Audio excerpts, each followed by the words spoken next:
mga kwento ng pag-ibig, kwento ng buhay, at kwento ng pag-asa, hatid sa inyo ng Moment of Romance.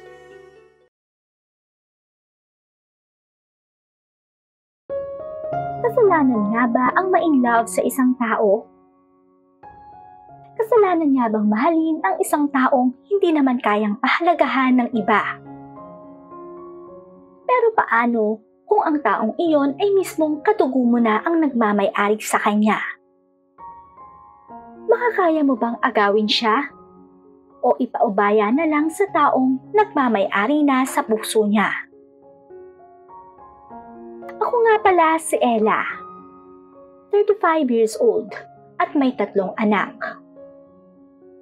Nakakahiya man sabihin ay magkakaiba ang tatay ng mga anak ko. Hindi ko nga nun alam kung sino ba talaga ang may problema sa amin ng mga nagiging karelasyon ko. Dahil kung tutuusin, ay ibinibigay ko naman sa kanila ang lahat. Sinusubukan ko din naman na maging isang mabuting partner. Pero, ewan ko ba kung bakit hindi pa rin sila nakukontento sa akin. Sa una, ay sasabihin nilang mahal nila ako. Ngunit kapag nabuntis naman na nila ako, ay pare-pareho lang silang iniiwan ako. Kaya naman simula nun ay hindi na muna ako sumubok pang makipagrelasyon.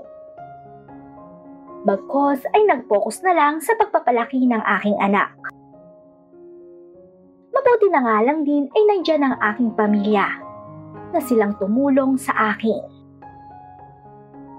Lalong-lalo na nga ang aking nag-iisang kapatid na si Mayet, na siyang katuwang ko sa pag-aalaga ng mga bata. Sa katunayan, ay itinuring na nga rin niyang parang tunay na mga anak ito, dahil noong mga panahong iyon ay dalaga pa siya. Kaya naman kahit walang mga ama ang aking 3 anak, ay masasabi kong maswerte pa rin sila. Sapagkat sa kabila nun ay sagana sila sa pagmamahal na mula sa aking mga magulang at kapatid. Yun nga lang, simula naman ng mag-asawa si Mayet, ay para bang bigla na lang akong nakaramdam ng pagkainggit dito. Pagkainggit na nauwi rin sa isang kasalanan na labis ko talagang pinagsisisihan. Sa tagal naming magkasama ni Mayet, ay never talaga itong nagkwento tungkol sa kanyang nobyo. Marahil ay wala rin kaming oras noon para makapagkwentuhan, dahil magkaiba ang oras ng pasok ng aming trabaho. Isa kasi siyang call center agent, na kadalasan ay gabi ang pasok. Samantalang ako naman ay isang tindera sa palengke. Hindi naman lingid sa kaalaman naming lahat na may nobyo si Mayet, pero hindi pa namin ito nakikilala. Kaya naman nagulat talaga kami nang sabihin niyang buntis na siya at balak na nilang magpakasal ng nobyo niya. Sa puntong yun ay wala naman ang nagawa ang aming mga magulang, kundi tanggapin ang desisyon ni Mayet. Pero sa isang banda, ay ramdam ko rin naman ang pag-aalala ng mga ito. Dahil alam kong iniisip rin nila na baka nga matulad rin ito sa akin. Ngunit nang isama na ni Mayet ang nobyo nito, ay doon lang tila na panatag ang loob nila inay at itay. Sa unang pagkakakilala ko pa lang sa nobyo ng aking kapatid, ay para bang nakaramdam na ako ng kakaiba rito. Hindi ko naman kasi akalain na gwapo, matangkad, mukhang mestizo, at matipuno ang pangangatawan ng kanyang nobyo, na itago na lang natin sa pangalang Drake. Kung sa bagay, ay may maipagyayabang din naman ang aking kapatid, dahil maganda, sexy at maputi ang balat nito, bagay na ipinagkaiba naming dalawa. Morena kasi ang balat ko na namana ko sa aming itay. Pero kung itsura ang pagbabasehan, ay masasabi kong mas maganda ako kay Mayet. Sa katunayan ay kahit nga may 3 anak na ako, ay hindi pa rin nagbago ang itsura ko. Inay, itay, ate, siya nga pala si Drake, ang nobyo at mapapangasawa ko. Nagpapakilala noon ni Mayet sa amin. Kinagagala ko po kayong makilala. Wika naman ito. Noong mga sandaling yon ay hindi ko alam kung bakit nakaramdam na lang ako ng tila inggit kay Mayet. Lalo na nga nang sabihin ni Drake na handa raw siyang panagutan ang aking kapatid.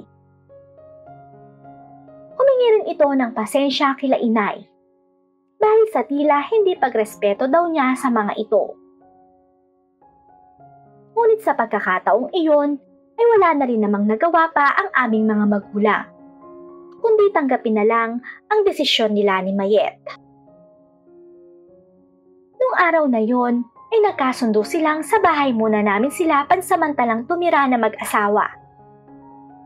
Dahil imbes na mangupahan, ay nakiusap na lang sila kila inay na kung pwede raw ay sa amin muna sila manirahan. Pumayag naman ang mga ito. Tutal ay medyo may kalakihan rin naman ang aming bahay. Bukod doon, ay maselan din daw kasi ang kalagayan ni Mayet. Kung kaya't ginusto na rin ng aming mga magulang na nandoon sila. Pero bago pumayag sila itay na umuwi sa amin si Drake, ay hinakayat muna nila itong pakasalan si Mayet. Sa bagay namang yun ay hindi tinutulan iyon ni Drake. Bagkos ay nagkasundo silang magpakasal agad ni Mayet. Ang kaso ay sa huwis nga lang iyon ginanap para daw hindi na gaanong magastos. Wala namang naging problema doon sila itay. Lalo na nga't nalaman nilang ulila na palang lubos ang mapapangasawa ng kanilang anak. Simula noon ay naging maayos naman ang pagsasama ng mag-asawa. Naging malapit din naman si Drake sa aking mga anak. Nakatunayan ay papa pa nga ang tawag ng mga bata sa kanya. Sa tingin ko naman ay ayos lang din yun kay Drake. Marahil ay mama rin kasi ang nakasanayan nilang itawag kay Mayet. Kaya sa bagay na yun ay masaya ko para sa aking mga anak. Dahil kahit papano ay sa pamamagitan nilang mag-asawa ay naramdaman nilang parang may buo na rin silang pamilya. Lalo na nga sa tuwing nakikita kong nagkakaladyaan sila na para bang sila na talaga ang mga magulang ng mga ito. Kaya naman kapag naaabutan ko silang ganun, ay napapangiti na lang ako habang pinapanood sila. Pero sa isang banda ay may kirot iyon sa puso ko. Dahil alam kong sabik rin ang mga anak ko na magkaroon ng isang ama. At kahit ano pang gawin ko, ay malabo na yatang maibigay ko pa iyon sa kanila.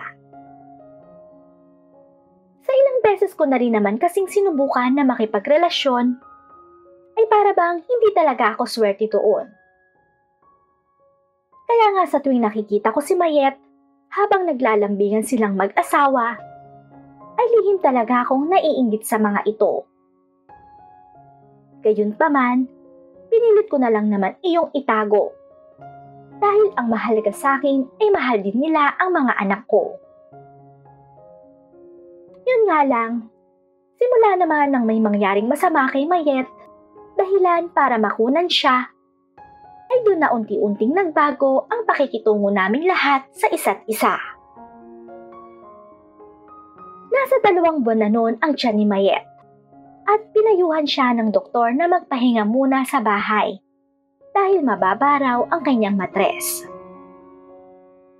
Kaya naman pinilit muna siyang paghintuin noon ni Drake sa kanyang trabaho. Subalit imbes na sumunod dito, ay hindi niya ito pinakinggan. Sapagkat noong mga panahong iyon ay kapopromote lang niya sa trabaho. Na imposibleng payagan daw siya ng kanilang boss na pag-live-in ng ilang buwan.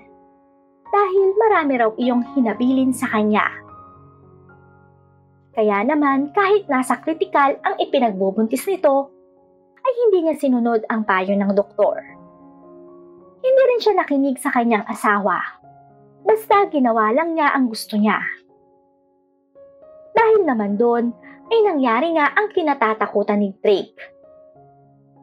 At sa hindi inaasahang pangyayari, ay nakunan nga si Mayet at nawala ang kanilang baby. Wala naman ang nagawa pa ang doktor kundi makidalamhati na lang sa kanila. Labis naman ang naging pagsisisi nun ni Mayet. Pero huli na nang ma-realize niyang mali nga siya. Na dapat ay nakinig siya sa kanyang asawa. Na dapat ay hindi niya mas inuna ang kanyang trabaho kesa sa magiging anak nila. Kaya naman ngayon ay kahit magsisiman siya, ay huli na. Sapagkat hindi na niya maibabalik pa ang nangyari sa kanya. Bukod doon, ay labis tuloy niyang nasaktan ang kanyang asawa. Dahil ang totoo ay gustong-gusto na talaga nitong magkaanak sila. Mabilis na lumipas ang panahon. Dahil naman sa pangyayaring yun kay Mayet, ay bigla na lang ring nagbago ang pakikitungo nila ni Drake sa isa't isa. Pakiramdam ko tuloy noon ay parang nagka-boundaries ang pagsasama nila. Dahil madalas ay pareho ng gabi kung umuwi sila. Naririnig din namin na kung minsan ay nagtatalo na silang mag-asawa. Marahil ay dahil iyon sa madalas na pag-inom-inom ng alak ni Drake. Gayunpaman, sa isang banda ay nauunawaan ko naman ito. Dahil masakit nga naman ang mawalan ng anak. Lalo na nga't pangarap talaga niyang maging isang ama na. Kaya lang, dahil sa katigasan ng ulo nun ni Mayet, ay nawala tuloy na parang bula ang pangarap niya. Ngunit sa bagay namang yon ay mukhang walang pakialam dun si Mayet. Basta patuloy lang rin ito sa kanyang pagtatrabaho. At may pagkakataon pa ngang mas inuuna niya talaga yon kesa sa kanyang asawa. Kapag pinagsasabihan ko naman ito na asikasuhin si Drake, ay para ba wala lang sa kanya yon. Hanggang sa magugulat na nga lang din ako na isasagot pa niya sa akin na bahala na raw ako sa asawa niya. Hindi ko nga alam noon kung ano ba ang problema nilang dalawa. Kahit naman kasi subukan naming pag-ayusin sila, ay para bang mismong si Mayet pa ang nagmamalaki sa asawa. Lalo na nga nang simulang tumaas ang posisyon nito sa kanyang trabaho. Na para bang nawala na rin ang pagmamahal niya kay Drake. Sa katunayan ay tila wala na nga siyang pakialam dito. At kahit may sakit pa ito ay mas uunahin pa niya ang kanyang trabaho kesa alagaan ng asawa. Kaya naman ang nagiging ending nun ay ako na ang kusang nag-aasikaso rito. Nakakaawa rin naman kasi ito kung hahayaan ko lang siya sa ganong sitwasyon. Kaya kahit alam kong mali na ako ang gumagawa ng responsibilidad ni Mayet sa kanya, ay hinayaan ko na lang yon. Basta ang inisip ko na lang din nun na isa kaming pamilya. At diba ang pamilya ay dapat na nagtutulungan. Dahil sa pag-aasikaso kong iyon kay Drake, ay hindi ko naman sinasadyang mapalapit ang loob namin nito sa isa't isa. Nung mga panahon kasing yon, ay madalas na kami lang ang naiiwan sa bahay. Dahil ang aking mga anak ay nagsisipag-aral na. Sila inay at itay naman noon ay madalas na dumadalaw sa kani-kanilang mga magulang. At may pagkakataon pa nga na sila na rin mismo ang nagkukusa na mag-alaga sa mga ito. Samantalang si Mayet naman noon ay nagkaroon ng business trip sa ibang bansa. At imbes na isama ang asawa, ay hindi man lang niya ito inaya. Kaya naman tanging kami lang noon ng mga bata at si Drake ang nasa bahay. Pero sa mga sandaling yon, ay para bang mas naging masaya pa ako. Dahil pakiramdam ko ay nabuo ang aking pamilya. na sa pamamagitan ni Drake ay biglang nagkaroon ng ama ang aking mga anak. Sapagkat sa tuwing sabay-sabay kaming kumakain, ay ramdam ko ang pagmamahal din nito sa mga bata. Hindi ko nga rin nun inaasahan na tatanungin siya ng aking mga anak na kung pwede raw ay siya na talaga ang maging tunay nilang papa. Halos hindi naman ako noon nakahinga nang sagutin ni Drake ang mga bata na pwede naman daw kung papayag nga lang ako. At dahil naman doon ay hindi ko alam na yun pala ang magiging simula ng pagkakaroon namin nito ng lihim na relasyon. Nung gabing yun ay halos hindi talaga ako makatingin kay Drake dahil hindi ko alam kung ano ba ang isasagot sa kanya. Kung hindi nga lang siya asawa ng aking kapatid, bakit hindi, di ba? Kaya lang, kahit gustuhin ko man na maging ama talaga siya ng aking mga anak, ay hindi naman magiging ganun kadali yun. Dahil sa mata ng Diyos at sa batas ng tao, ay maling-mali iyon.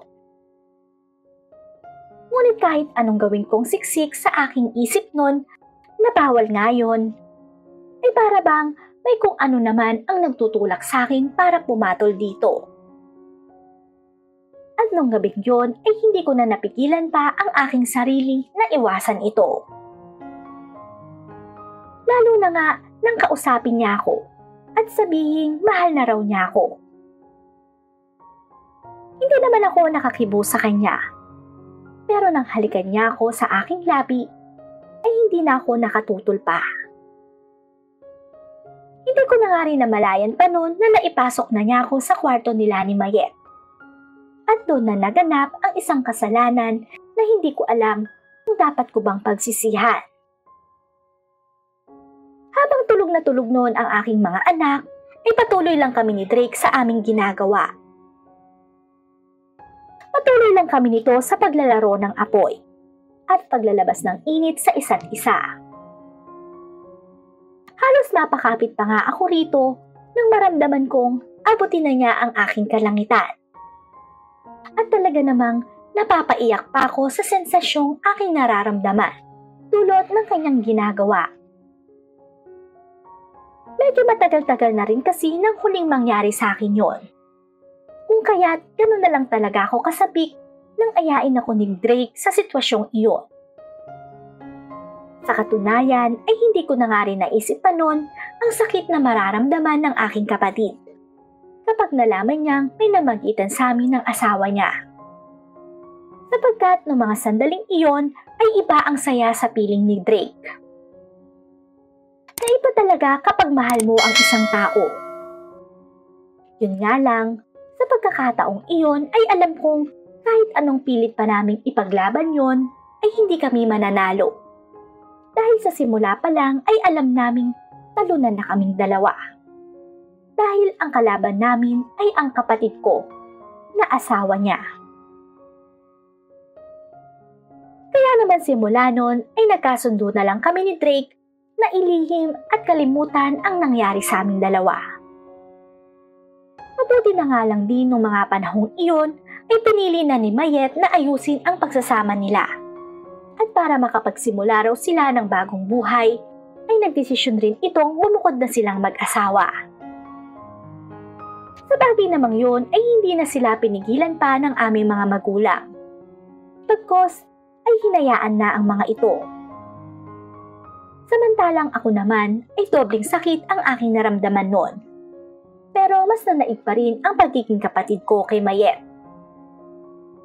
Kaya naman buhat noon, ay kinalimutan ko na lang din si Drake. At itinuon ko na lang sa aking mga anak ang pagmamahal dito. Ayoko rin naman kasing gawin sa kapatid ko ang ginawa ng mga babaeng umagaw sa ama ng aking mga anak. At sa pagkakataong iyon, ay tama lang siguro ang ginawa ko. Na kahit mali na mahalin ang bayaw ko, ang mahalaga ay sa huli ay nakapagdesisyon rin ako ng tama. Hanggang dito na lang ang aking kwento. Muli, ako si Ella at ito ang kwento ng buhay ko.